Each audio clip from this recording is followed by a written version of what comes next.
What is inverted tax structure in the GST regime?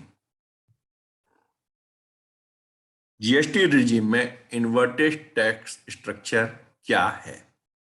अब आप ये कहेंगे कि साहब ये कौन सा नया शब्द आ गया, इन्वर्टेड टैक्स स्ट्रक्चर। अभी तक हमने सीजीएसटी सुना, एसजीएसटी सुना, आईजीएसटी सुना, यूटीजीएसटी भी सुन लिया। अब ये इन्वर्टेड टैक्स कौन सा आ गया? तो दोस्तों आज हम इसी के बारे में आपको बताएंगे, आपको समझाएंगे। मैं सीए प्रभाकर गुप्ता, श्योर्स ऑफ टैक्स प्रोफेशनल के यूट्यूब चैनल पर आपका हार्दिक अभिनंदन। दोस्तों, इन्वर्टेड टैक्स स्ट्रक्चर क्या होता है? The term inverted tax structure refers to a situation where the rate of tax on inputs is more than the rate of tax on output supplies।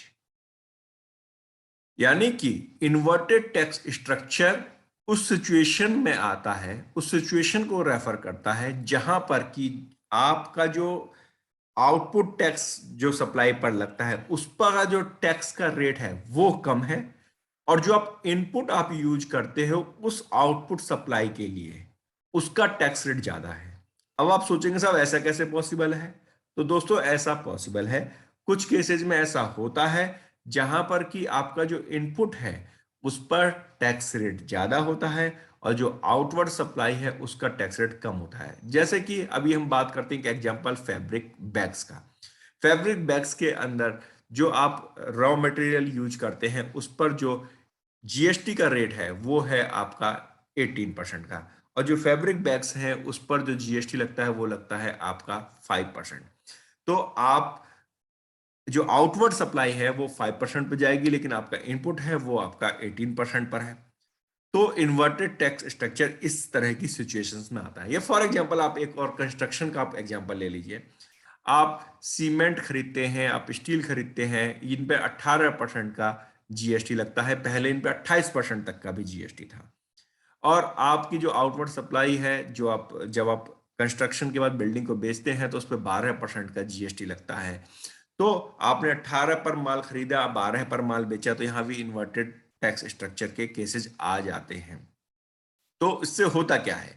As a result the higher tax paid on inputs get accumulated in the electronic credit ledger of the tax payer. अब इससे होगा क्या?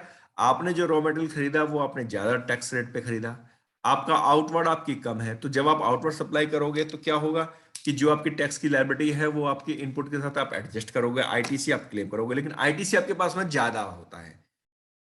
Outward आपका 5% पे गया, ITC आपको 18 पे मिल रही है। ठीक है, कुछ प्रॉफिट मार्जिन भी होगा अल्टीमेटली, लेकिन फिर भी आपका जो आपका आईटीसी है वो पूरा आप क्लेम नहीं कर पा रहे। तो ये सब आपका जो आईटीसी है वो एक्यूमुलेट होता जाता है आपका इलेक्ट्रॉनिक क्रेडिट लेजर के अंदर। अब आप इसका क्या करेंगे? जब आपका एक्यूमुलेट हो रहा है तो यदि आपके पास कुछ ऐसी चीज है कि जिसमें आप उसे एडजस्ट कर सकते हो या आपके टैक्स रेट बराबर हो, तब तो कोई दिक्कत नहीं है। लेकिन अब इस सिचुएशन में क्या करेंगे? इस सिचुएशन में क्या है? The tax pair can claim the refund of ITC accumulated on the account of inverted tax structure by filing of refund application form RFD01। तो उस केस में टैक्स पेयर क्या है कि रिफंड क्लेम कर सकता है आईटीसी का। कहेगा डिपार्टमेंट से कि साहब इस तरह से मेरा इन्वर्टेड टैक्स स्ट्रक्चर है, तो अब चूंकि मैं अपना आईटीसी पूरा क्लेम नहीं कर पा रहा हूं, तो आप मेरे पास जितना एक्स्ट्रा आईटीसी पड़ा हुआ है आप उसका रिफंड आप दे दीजिए, और वो रिफंड की एप्लीकेशन जाएगी RFD01 में। रिटर्न की एप्लीकेशन में कैसे कैसे जाएगी उसके बारे में हम डिटेल में एक सेपरेट वीडियो के अंदर डिस्कस करेंगे। दोस्तों, यहां पर हमने आपको बताया कि इन्वर्टेड टैक्स स्ट्रक्चर क्या होता है, वो किस तरह से आपके बुक्स में शो करता है, और क्या आप उसका रिफंड क्लेम ले सकते हैं या नहीं ले सकते हैं। आपको ये जानकारी कैसी लगी हमें कमेंट बॉक्स में कमेंट जरूर कीजिए। धन्यवाद।